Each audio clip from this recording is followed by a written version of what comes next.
Bueno, pues muchas gracias, Neus. Muchas gracias también, ministro, por estar hoy en estas jornadas del diario.es sobre economía. Como comentaba mi compañera Neus, el objetivo de la entrevista era hablar sobre inteligencia artificial, control del dato, esta parte de su cartera, pero en la otra, en la de función pública, está el Ministerio pendiente de la negociación con los sindicatos por la jornada de las 35 horas semanales para los funcionarios. No sé si nos puede contar si ha habido algún avance. Pues sí, buenos días a todos y todas y gracias a los organizadores. Enhorabuena porque este foro está ya más que consolidado y de verdad que tiene un nivel extraordinario, ¿no? Eso es empezar fuerte, sí, con un anuncio. En efecto, en la primera quincena del mes de abril, tenemos ahora la Semana Santa, pero en la primera quincena del mes de abril pondremos en marcha la jornada de 35 horas en la función pública, en lo que tiene que ver con la Administración General del Estado.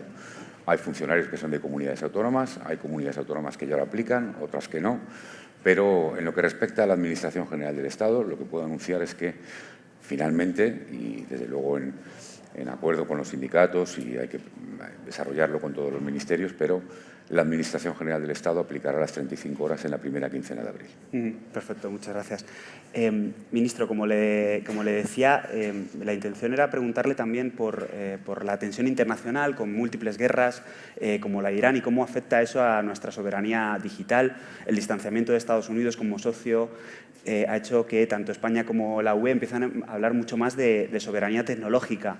Sin embargo, como recogió la propia hoja de ruta sobre soberanía digital publicada recientemente por el Ministerio, el 100% de los chips que usa España en defensa, en inteligencia artificial y en automoción son importados y el 80% de los servicios en la nube europeos están en manos de empresas estadounidenses. ¿Se puede hablar de soberanía real con cifras como esta?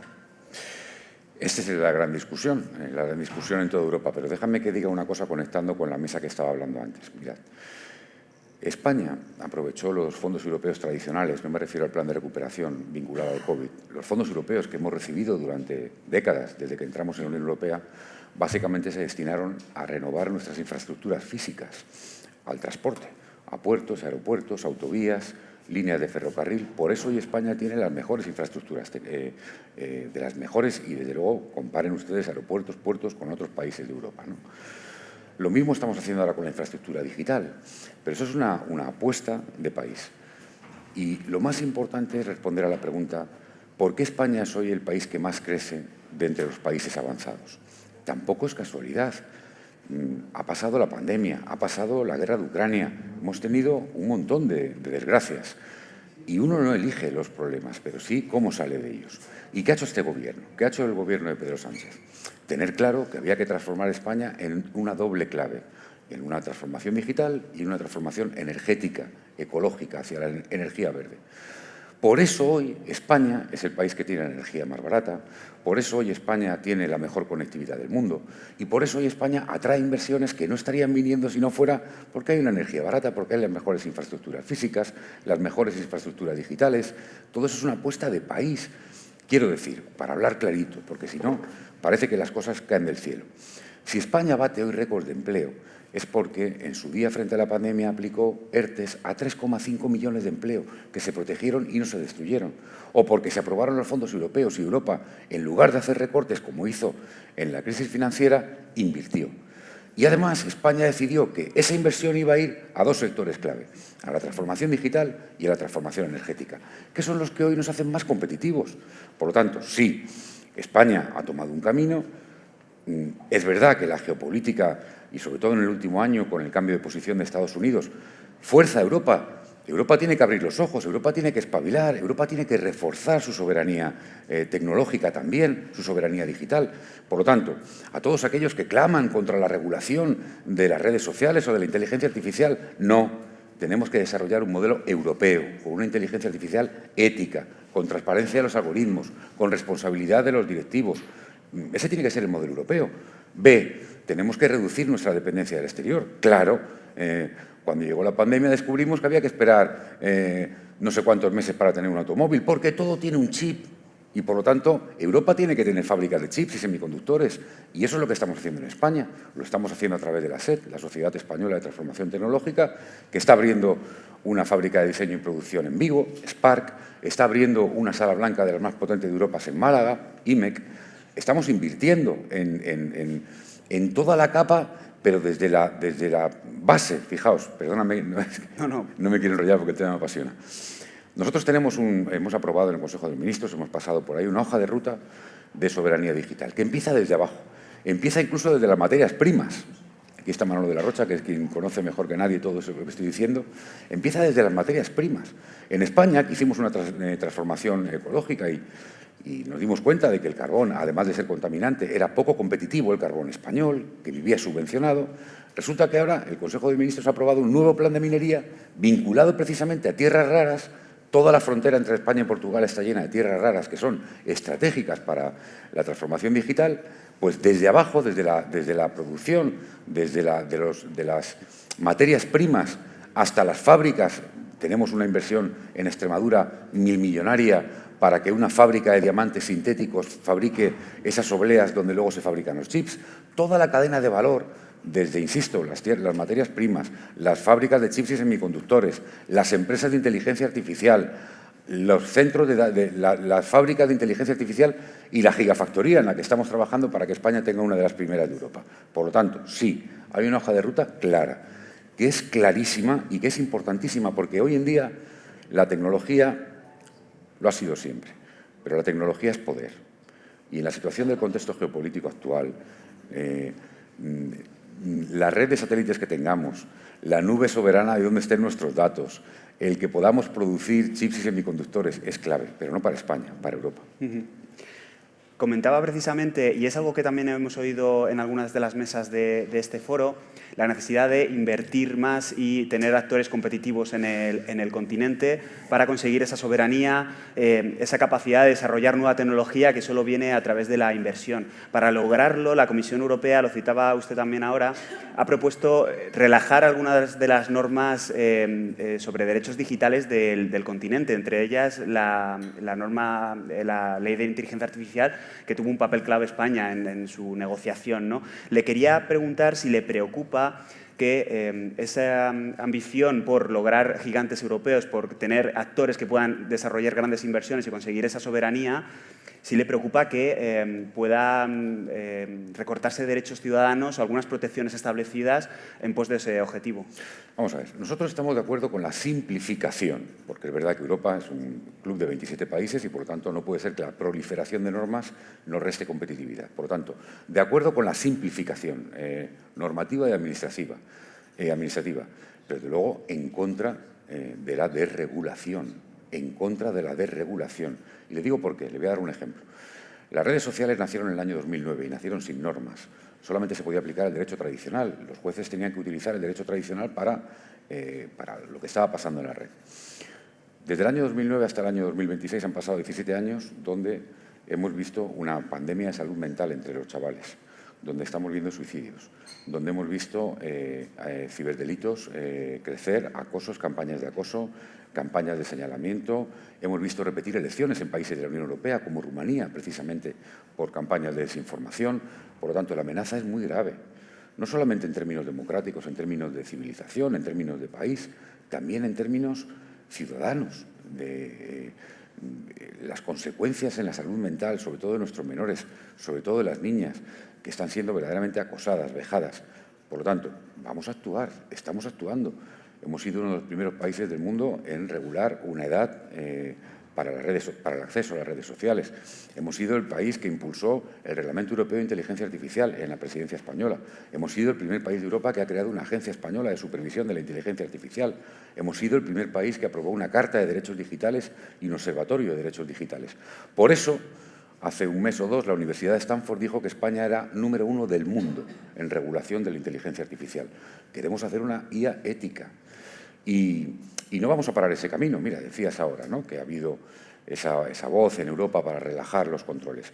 Precisamente, hace 2 semanas, España consiguió que la presidencia de la Unión Europea, que ahora mismo ostenta Chipre, introduzca en esa revisión del Reglamento de Inteligencia Artificial la prohibición de las herramientas de inteligencia artificial que permitan las deepfakes sexuales. Hemos conseguido que se introduzca eso, muy importante. Todos sabemos, hay aquí gente que conoce muy bien de qué es lo que estoy hablando, hay herramientas de inteligencia artificial y en este caso le voy a poner nombre y apellido, se llama Grok, es de X, la red de Elon Musk, que estaba permitiendo que en este país y en toda Europa se estuviera desnudando a niñas y poniéndola en vídeos pornográficos, solo porque esa herramienta permite coger la foto de una niña de clase y decirle, desnúdamela. Eso estaba pasando. ¿Tenemos que consentir eso? Por supuesto que no.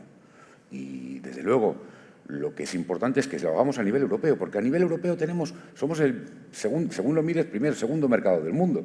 Por lo tanto, cualquiera de esas redes tiene que saber que si quiere acceder a un mercado de 400 millones de consumidores europeos, tiene que cumplir unas normas, sí o sí. Precisamente citaba usted la ambición de aprobar este año a través del Congreso una prohibición para el uso de redes sociales por debajo de los 16 años. Ministro, ¿sabe usted que es una medida polémica en determinados sectores que ven ahí también una capacidad de control, aumentar la capacidad de control del Gobierno, aunque la herramienta se está diseñando para que sea privada, ¿no? Y para que no extraiga datos sobre la navegación de los ciudadanos, pero está generando ese rechazo, y una prueba son los ataques que sufrió el presidente Sánchez de personas como Elon Musk a causa de proponer esta medida, ¿no? ¿Teme que esta protesta que genera la ley, que genera esta medida, genere pues, una situación en la que se creen herramientas para sortear la ley o que se vea un poco agujereada por esa oposición a ella? Déjame, voy con eso ahora, pero tiene que ver con esta y con la anterior, ¿no? Voy a decir una verdad incómoda para todos aquellos estos que vienen defendiendo que el problema de Europa para la competitividad es el exceso de regulación, ¿no? El problema de la competitividad europea no es el exceso de regulación. El problema de la competitividad europea se llama inversión privada. Vamos a hablar claro, vamos a ver los números. El desarrollo tecnológico de Estados Unidos ha sido con fondos de capital riesgo, una cultura norteamericana muy vinculada al riesgo, y la tecnología tiene mucho riesgo porque puedes invertir en una y salir otra, donde ha habido una cultura de inversión en riesgo, y en Europa no la ha habido. Vamos a hablar en plata. Si en Europa no habrá también un problema de un mercado único, seguramente, que una empresa que nace en Estados Unidos de salida tiene el acceso a 300 y pico millones de habitantes, mientras que aquí la herramienta nace como francesa o alemana o española y se trata de tener herramientas europeas. Bien, pero el problema ha estado en la inversión privada. Por tanto, a todos aquellos amantes de la desregulación y del neoliberalismo, que miren los números y que se den cuenta de que en Europa están siendo los poderes públicos los que están supliendo esa falta de inversión privada.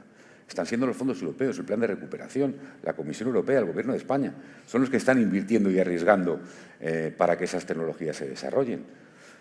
Y ahora vamos con la protección de los menores. Mira, yo creo que ese tema, por poner una noticia buena encima de la mesa, ha cambiado mucho la percepción en el último año, año y medio. Yo, cuando el presidente del Gobierno, Pedro Sánchez, empezó a hablar de estas cosas, estaba bastante solo, y yo ahora escucho discursos de Macron, de otros presidentes, que son muy parecidos a lo que decía Pedro Sánchez hace un año y medio. Por lo tanto, es verdad que solo Australia había puesto una ley encima de la mesa, es verdad que ahora fuimos los primeros en Europa, aunque luego Francia la mandó antes al Parlamento, nosotros hemos sido los segundos en mandarlo al Parlamento, y otros países, me consta, yo hablo con mis homólogos europeos todas las semanas y están todos trabajando, estamos hablando entre todos para hacer la mejor ley en cada país y para establecer también un estándar europeo. Es verdad, yo no paro de decirlo, que tan importante como la ley es la herramienta que haga posible que se cumpla la ley.